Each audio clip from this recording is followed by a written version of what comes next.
Namaste, Jai Mohanji Sairam. I'm Harish Totangal, Mohanji Acharya. I'm here to read the Sai Satcharitra chapter 40. Before reading, I just want to highlight why people read Sai Satcharitra and what is the importance of it. It's very important to understand that Sai Satcharitra in general provides practical lessons on humility, patience, unconditional love, charity, and it often gives you guidance in leading a righteous and spiritual life. So it's very important, and especially when you have issues in your life or problems, it's very good to read Sai Satcharitra. So today I'll be reading chapter 14. In the last chapter, the previous chapter, chapter 13, we described how Baba's words and grace cured many incurable diseases. Now we shall describe how Baba blessed Mr. Rutonji Wadia with a child. The life of this saint is naturally sweet inside and outside. His various actions and his natural sayings are also sweet. His life is bliss incarnate. Sai told his devotees stories as a means of them to remember him. He gave them various stories of duty and action, which ultimately led them through religion. His object may be to help people live happily in this world, but also to ensure that they are always cautious and gain the object of their life, self realization.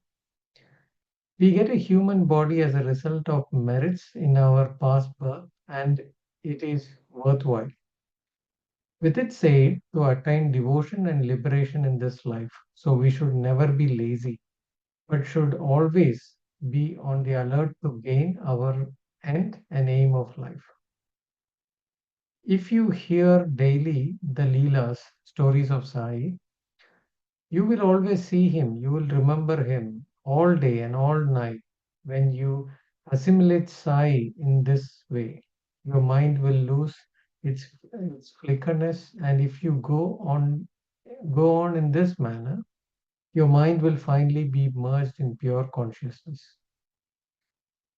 Now let us come to the main story of this chapter.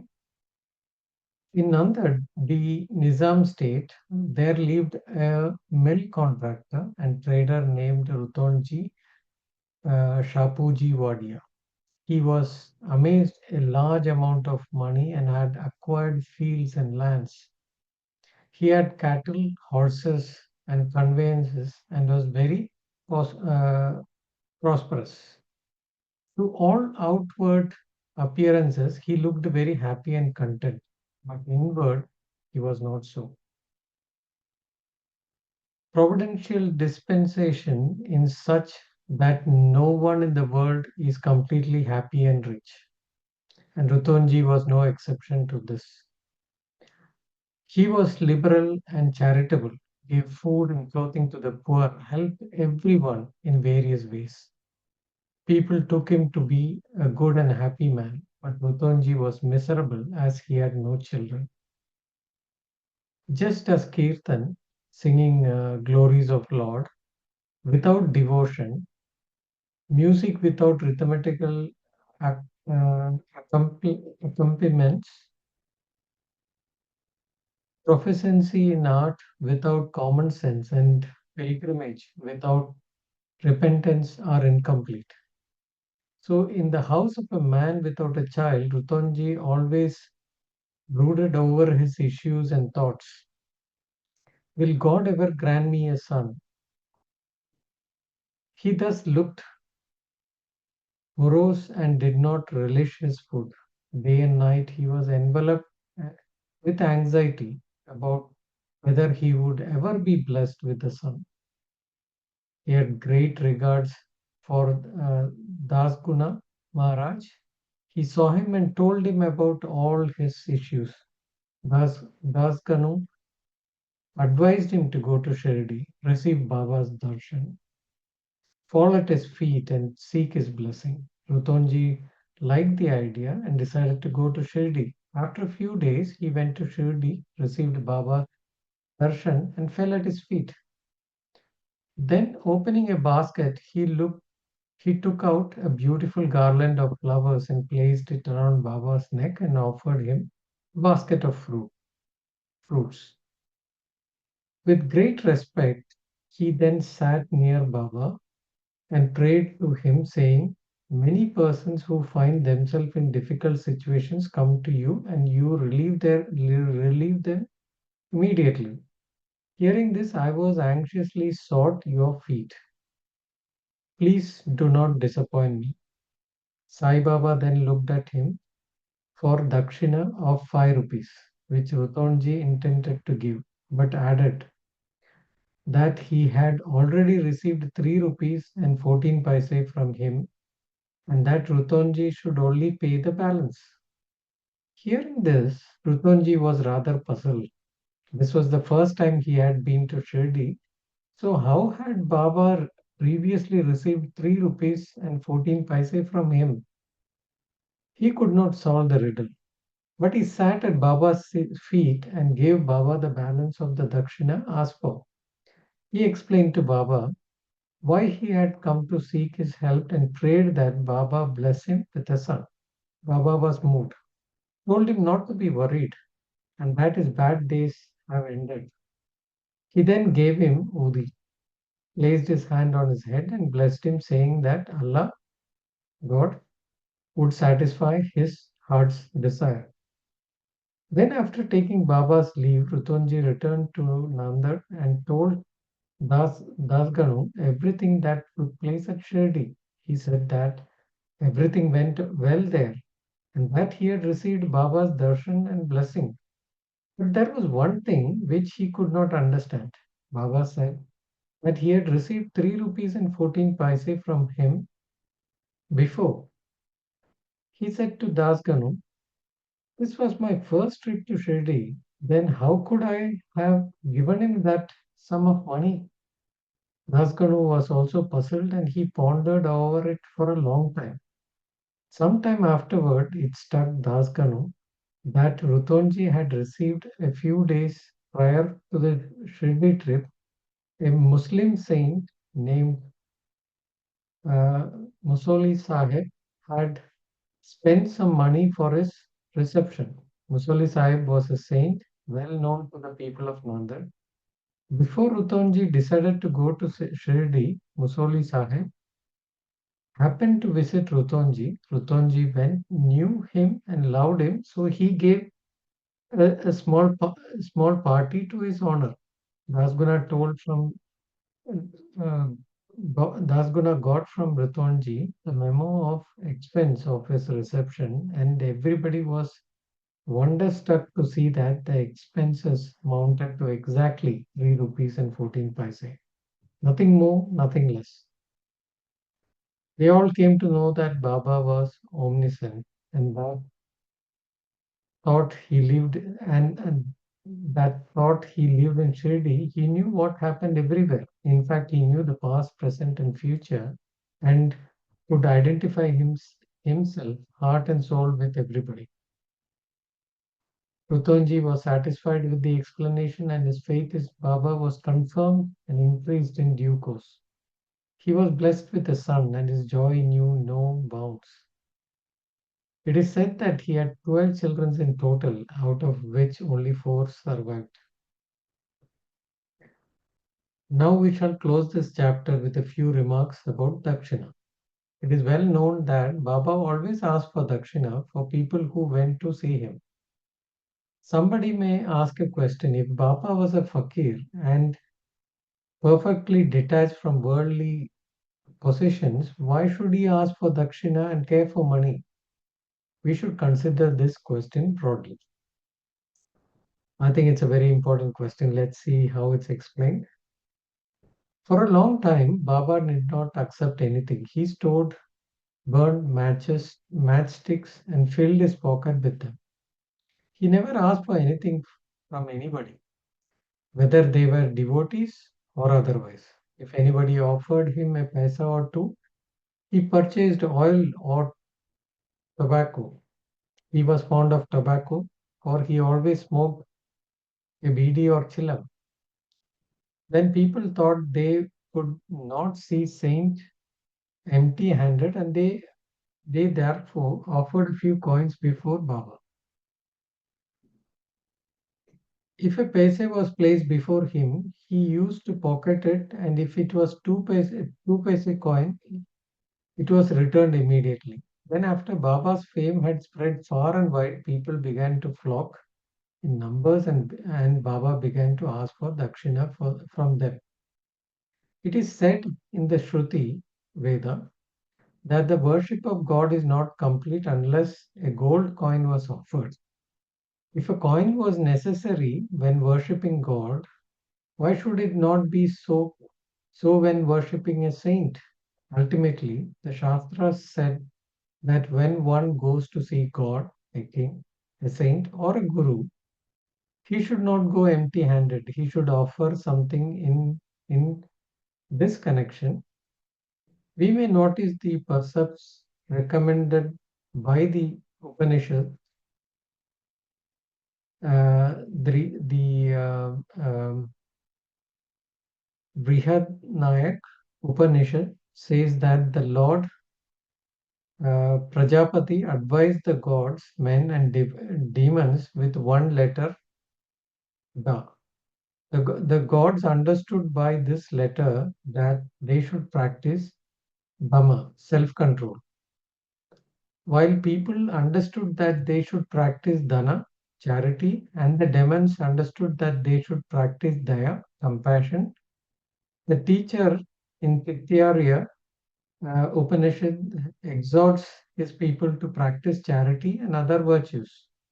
Regarding charity, he says, give with faith, give with magnanimity, give with modesty, with awe, and with sympathy. In order to teach the devotees the lesson of charity and to remove their attachment to money and thus purify their mind, Baba asked for dakshina from them. But there was the peculiarity. Baba said that he had to give back to the devotee 100 times or more of what he had received. There was many instances in which this has happened. To quote in instance, Mr. Barosh, the famous actor, says in the Marathi autobiography that when Baba pressed him frequently for dakshina, he emptied his money bag before him. Result of this was that Mr. Barosh says that later in his life he never lacked the money as it came to him abundantly. There were also secondary meanings of dakshina in many cases. Baba did not want any money. Quote two instances, Baba asked for 15 rupees as dakshina from Professor G.G. Narke, who replied that he did not have even have a single paise on him. Then Baba said, you know you have no money, but you are reading the Yoga Vasishtha. Give me dakshina from that. Giving dakshina in that case meant deriving lessons from the book and lodging them in the heart where Baba resides. In another case, Baba asked a certain lady, Mrs. A.R. Tarkad, to give him 6 rupees as dakshina. The lady felt embarrassed as she had nothing to give. Then her husband explained to her that Baba wanted her to surrender the 6 inner enemies, lust, anger, etc., to him. Baba agreed with his explanation. It is to be noted that though Baba collected a lot of money in Dakshina, he would distribute the whole amount the same day. The next morning, he would become poor fakir again. When Baba took his Mahasamadhi, after receiving thousands and thousands of rupees as Dakshina, for about 10 years, he only had a few rupees in his possession. In short, Baba's main object in taking Dakshina was his devotees was to teach them the lesson of renunciation and purification. Mr. B.V. Dio from Thane, retired uh, Mamaldar and Mamladar, and a great devotee of Baba, had written an article on this subject, Dakshina, in the Sri Sai Leela magazine. In this, he says, among other things, the following: Baba did not ask for dakshina from anyone. If anyone gave dakshina without being asked, he sometimes accepted it. In other case, he refused it. He only asked for it for certain devotees. He never demanded it from those devotees who thought that they would offer dakshina only if Baba asked. If anybody offered it against his wishes, he never touched it. And if they still left it there, Baba asked them to take it away. He asked for small or big amount from devotees according to their wishes, devotion, and convenience. He asked for it even from women and children. He never asked all the rich or all the poor. Baba never got angry with those who he asked for dakshina and did not give it. If a devotee sent dakshina through a friend who forgot to hand over the same to Baba, he somehow reminded him of it and made him pay. On small occasions, Baba used to return a certain sum from the amount rendered as dakshina and ask the donor to guard it or keep it in his shrine for worship. This procedure benefited the donor immensely. If anybody offered more than he originally intended to give, Baba returned the exact amount. Sometimes he asked for more dakshina for some that what they originally intended to give, and if they had no money, asked them to get or borrow it from others. From some, he demanded dakshina 3 or 4 times a day. Out of the amount collected as dakshina, Baba spent very little for his own sake. To buy tobacco for his chilam and fuel for his dhuni.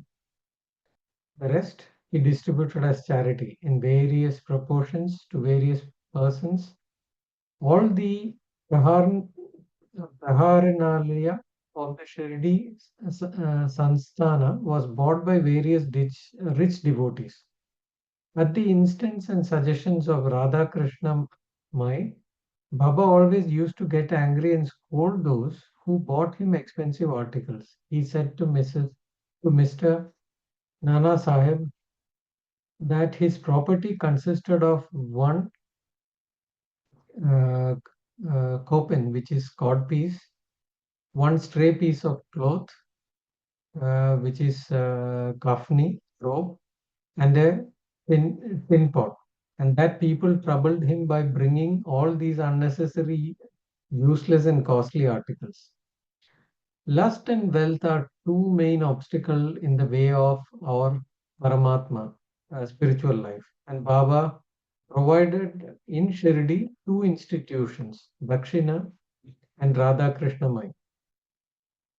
Whenever they came to him, he demanded dakshina from them and asked them to go to the school, which is Radha Krishna my house.